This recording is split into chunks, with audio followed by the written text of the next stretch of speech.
더불어민주당 이재명 대표에 대한 검찰의 전격 소환 통보 더 자세히 알아보겠습니다. 정치부 이병주 사회부 선하빛 기자와 함께합니다. 어서 오십시오. 먼저 이병주 기자. 아무래도 최대 관심은 그래서 이재명 대표가 과연 소환에 응할까 하는 거 아니겠습니까? 네, 맞습니다. 일단 당장 검찰이 통보한 날짜에는 출석이 불가능하다 이런 입장입니다. 오늘도 진행하고 있는 전국 민생 투어, 이른바 경청 투어가 다음 주에도 예정돼 있는데요. 27일과 28일 이틀 일정으로 호남 방문이 예정돼 있어서 28일 출석은 불가능하다는 설명입니다. 이재명 대표 측은 또 정치적 수사가 명백한 만큼 현재 상황에서 검찰 출석 요구 자체에 응할지 말지 미정이라고 밝혔는데요. 성남FC 의혹 관련으로는 변호인도 선임돼 있지 않았던 상황이라면서 추후 논의를 거쳐서 출석 여부를 결정하겠다는 입장입니다. 네. 이 대표는 앞서 지난 9월에도 공직선거법 위반 혐의로 검찰 소환 통보를 받았었으나 응하지 않았습니다. 그러면 만약에 계속해서 안 나오면은 예. 검찰은 뭘 할 수 있습니까? 통상적으로 검찰은 3번 정도 소환 통보를 한 이후에 여기에 불응하지 않으면 체포영장을 청구해 왔었습니다. 불응하면? 예, 그렇습니다. 이 대표가 만약에 불응을 하면 검찰은 이 대표에 대해서도 체포영장 청구를 아마 할 텐데요. 네. 다만 이 대표는 현직 국회의원 신분으로 불체포 특권이 있습니다. 1월 9일까지는 임시국회 기간이라서요. 이 대표를 체포하려면 국회 동의가 있어야 가능합니다. 이 기자, 민주당에서는 이번 소환 사건에 대해서 어떻게 보고 있습니까? 네, 검찰이 언론 플레이를 하고 있다 이렇게 주장을 요약할 수도 있을 것 같습니다. 어제 퇴근 무렵이 다 된 5시 반이 넘어서 전화로 소환을 통보했고 그 일정을 조율해야 한다고 닥달하더니 일방적으로 날짜를 못 박았다는 설명입니다. 소환장도 오늘 오전에야 팩스로 받았는데 그전부터 특정 언론에 보도가 된 게 검찰의 전형적인 언론 플레이라며 격앙된 반응을 내놨습니다.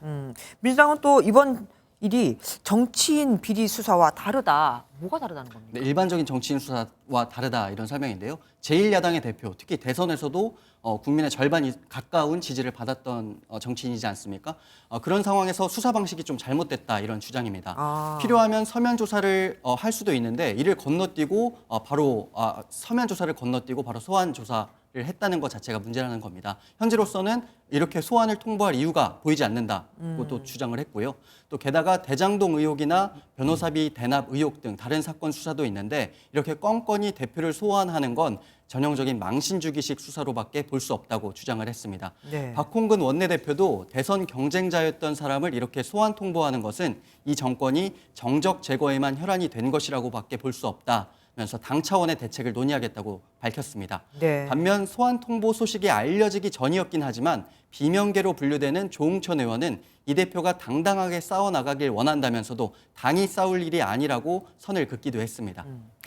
선 기자, 네. 사실 대장동 수사가 막 잘 이루어지고 있었단 말입니다. 그래서 대장동 사건으로 먼저 이 대표를 부를 줄 알았는데 성남FC 사건이 먼저 됐어요. 예, 그 이유는 이재명 대표의 그 의혹에 대한 관여 또 개입 여부가 상대적으로 훨씬 더 이 사건에서 선명하게 드러났기 때문입니다.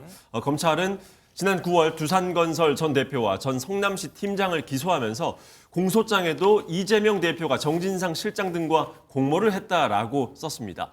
당시 최종 결재권자 위치에서 이 사건을 주도했다라고 검찰은 보고 있는 건데요. 또 기업들도 검찰 조사에 협조적이었습니다. 네. 성남FC 사건에 모두 6개 기업이 등장을 하죠.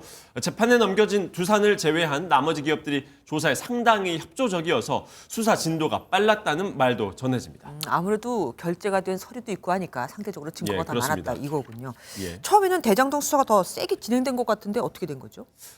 이 사건, 그러니까 대장동 사건에서는 이재명 대표가 직접 돈을 받았거나 아니면 개입을 했다라고 하는 그런 정황 또는 근거는 아직 없기 때문에 지금 이재명 대표를 소환할 단계는 아닙니다. 이 대표까지 수사가 가는 길목에 있는 핵심 인물은 바로 김만배 씨인데요. 김 씨는 남욱 변호사나 유동규 씨와는 달리 입장 변화 없이 입을 꾹 다물고 있죠. 여기에 김 씨가 최근 극단적인 선택을 하고 또 현재 이로 인해서 병원 중환자실에 입원해 있습니다. 김 씨의 재산 은닉을 도운 혐의로 구속된 조력자들 역시 대부분 혐의를 부인하고 있는 걸로 알려졌습니다. 이 기자, 성남FC 수사를 놓고 정치인들 사이에서도 말이 또 많습니다. 네, 맞습니다. 민주당은 기업을 유치하고 광고를 받은 것이 죄라면 대한민국의 모든 자치단체장은 유죄라는 입장입니다. 김의겸 의원은 이러한 주장을 하면서 경남지사 시절 경남FC 지원금 모금을 했던 홍준표 대구시장도 조사를 받아야 한다고 직격했는데요. 홍 시장은 즉각 김 의원의 헛발질과 거짓 폭로가 정평이 나 있다고 유감을 표하면서 허위 폭로를 계속하면 형사처벌 받을 수 있다고도 맞받았습니다. 홍 시장은 또 자신의 모금 운동은 문재인 정권 시절에 내사 종결된 사건이고 성남FC 사건은 박근혜의 미르재단과 유사한 제3자 뇌물 사건이라고 덧붙였습니다. 네, 이재명 대표 수사와 관련해서 재판도 있고 너무 많아요. 정리 좀 해주십시오. 예, 이재명 대표 수사는 일단 크게 세 가지로 보면 될 것 같습니다. 성남FC 사건은 성남지청에서, 또 대장동 위례개발 특혜 의혹 사건은 서울중앙지검에서, 쌍방울 변호사비 대납 의혹 사건은 수원지검에서 하고 있습니다. 그리고 지난 대선 때 허위사실 공표 혐의로 기소가 된 건 서울중앙지법에서 현재 재판이 진행 중입니다.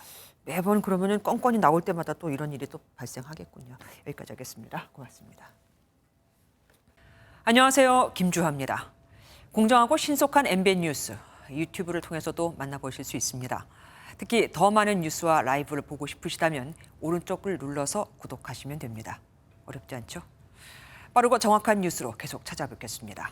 MBN 뉴스를 시청해 주신 여러분 고맙습니다.